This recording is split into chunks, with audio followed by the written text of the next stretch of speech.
तो अब तक हमने देखा प्रोफेसर जी कीनियान से मोबाइल छीन कर सीकी से कहता है कि आज रात कीनियान उसी के घर में रहने वाली है। ये कहकर फ़ोन काट देते हैं।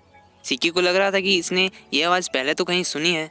उसे लग रहा था कि शायद ये उसी के भाई की आवाज़ है, पर वो ये सोच के सो जाता है कि मेरा भाई कीनियान को कैसे जानेगा।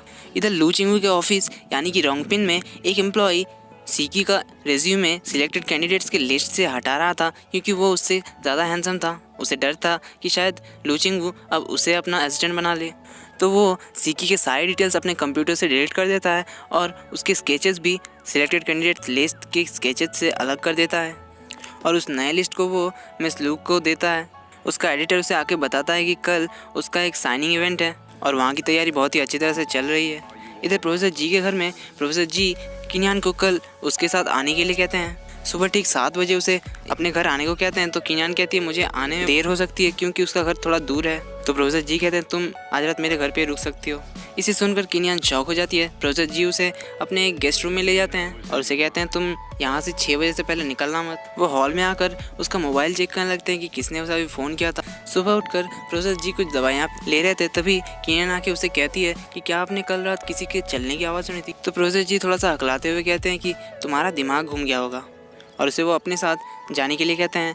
तो कीनियान कहती है उसके पास नया ड्रेस नहीं है यहाँ पे और अभी उसने मेकअप भी नहीं किया है। तो प्रोफेसर जी कहते हैं उसकी तुम चिंता मत करो। प्रोफेसर जी एक बुक स्टोर के ओपनिंग में गए थे जहाँ कीनियान को दरबान बनाया गया था। वो बुक स्टोर के अंदर जाते हैं, पर जाते ही उन्हें नींद आने लगती है। तो कीनियान आके उन्हें संभालती है और उन्हें वहाँ से बाहर ले आती है। प्रोफेसर जी उसे बताते हैं कि उसने शायद गलत दवाएँ ले ली। वो हमेशा स्लीपिंग पिल्स को और उसकी दवाइयों को अलग रखता है, पर इस बार उसने शायद गलती से स्लीपिंग पिल्स ले ली।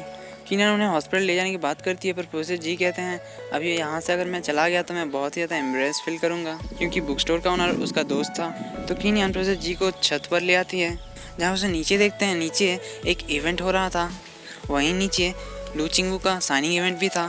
प्रोफेसर जी नीचे देखते हैं और वहाँ एक लड़के को देखकर वो घूरने लगते हैं। तभी कीनियान उसे वहाँ से ले जाती है। कीनियान उन्हें एक लिफ्ट में ले आती है जहाँ वो एकदम सोने ही वाले थे। प्रोफेसर जी उसे कहते हैं कुछ भी करना पर मुझे सोने मत देना। इधर साइनिंग इवेंट में सिकी भी आया हुआ होता है, क्योंकि उसे 2 टिकट्स फ्री मिले थी, तो वो फ्री टिकट्स को ऐसे ही जाने नहीं देने वाला था। तभी एंट्री होती है लू चिंगू की, जिसे देखकर सभी लोग उनके पास आ रहे थे। भीड़ में सिकी को वो लोग ढकेलते हुए ले जा रहे थे। साइनिंग इवेंट में बहुत सारी लड़कियां आई हुई थी। सिकी उनके बीच में फंस चुका था। सिकी को ना चाहते हुए भी उससे ऑटोग्राफ लेना पड़ता है। इधर प्रोफेसर जी कीनियान की गोदी पर सो रहे थे। वो कीनियान से कहते हैं तुम बात करती रहो मुझसे, मुझे कुछ भी करके सोने मत देना। तो कीनियान उन्हें अपनी फैमिली के बारे में बता रही थी। इधर लू चिंगू अपने कॉमिक करियर के बारे में बता रही थी सबको।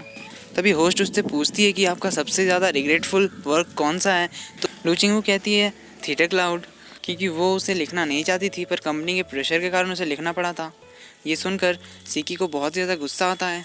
लू चिंगू थिएटर क्लाउड के बारे में और भी बुराइयां कर रही थी कि वो बहुत ही ज़्यादा ओल्ड फैशन है और उसे वो खुद भी पसंद नहीं करती। ये सब सुनने के बाद सिकी का गुस्सा बहुत ही ज़्यादा बढ़ जाता है। इधर कीनियान प्रोफेसर जी को बता रही थी कि वो एक पेंटर है और वो कॉमिक्स भी लिखती है। वो अभी बेबी 7 नाम से कॉमिक्स लिखती है, पर उससे पहले वो चिवे चिंगू के नाम से कॉमिक्स लिखती थी, जिसका मतलब ये था कि थिएटर क्लाउड इसी ने लिखा था। इधर लू चिंगू बताती है कि वो चिवे चिंगू नाम का यूज़ नहीं करती, क्योंकि वो एक फ्रेश स्टार्ट करना चाहती थी। की को और बर्दाश्त नहीं हो रहा था, तो वो लू चिंगू से सवाल पूछने के लिए अपना हाथ खड़ा करता है। लू चिंगू उसे सवाल पूछने का मौका देती है। सीकी उससे पूछता है कि क्या सच में थिएटर क्लाउड आप ही का वर्क है। ये सुनकर सभी लोग शॉक हो जाते हैं और उसकी तरफ देखने लगते हैं। लू चिंगू से कहती है हाँ ऑफ कोर्स ये मेरा ही वर्क है। तो सीकी कहता है तो आपने उसे आधा क्यों छोड़ दिया, आगे क्यों नहीं उसे कंटिन्यू किया। तो लू चिंगू कहती है ये सब मेरे कंपनी वालों ने पहले ही बता दिया था, उस वक्त मेरी तबीयत ख़राब थी। सीकी अब उससे अपने सारे सवाल एक के बाद एक पूछने लगता है, जिनके जवाब लू चिंगू के पास नहीं थे। सीकी उसे यकीन के साथ कहता है कि थिएटर क्लाउड उसका काम बिल्कुल भी नहीं है और अब वो उसकी बुराइयां करने लगता है। लू चिंगू अपने बॉडीगार्ड्स को उसके पीछे लगा देती है। सीकी वहाँ से कैसे भी करके भाग निकलता है और वो कीनियान को उसे बचाने को आने को कहता है। कीनियान उससे पूछती है वो कहाँ है, तो वो सीकी कहता है वो कार्निवल मॉल में है।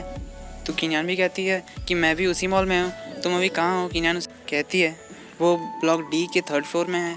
तो कीनियान प्रोफेसर जी को छत पर लॉक करके वहाँ चली जाती है। इधर प्रोफेसर जी को होश आ रहा था। सीकी अपने भाई के फ़ोन में कॉल करता है, पर कॉल उठाती है उसकी कज़न जी क्यू। तो वो फ़ोन काटने वाला था, तभी वो उसके सामने प्रोफेसर जी को देखता है जो उसकी तरफ भाग रहे थे। सिकी उन्हें उसके तरफ आता देख वहाँ से भाग रहा था। यहाँ हमें पता चलता है कि प्रोफेसर जी ही सिकी के बड़े भाई थे।